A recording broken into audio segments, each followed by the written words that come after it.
Един баща имал двама сина. Един ден по-малкият казал: „Татко, дай ми моя дял от наследството“. Взел всичко и заминал надалеч. Живял разпуснато, прахосал парите и останал без нищо. Гладен и отчаян, започнал да пасе свине. Толкова бил отчаян, че искал да яде тяхната храна.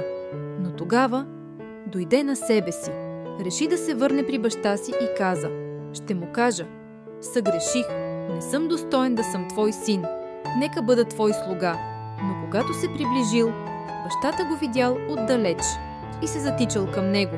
Прегърнал го, целунал го и казал: „Донесете нови дрехи, обуйте го, заколете тлъстото теле, да празнуваме, моят син се върна“. Но по-големият брат се разгневил: „Аз винаги съм бил тук“, а за него пир бащата казал: „Сине, всичко мое е твое“.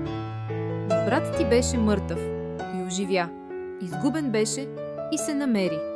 Бог винаги чака за връщането на сърцето. Прошката е по-силна от греха. Любовта винаги побеждава.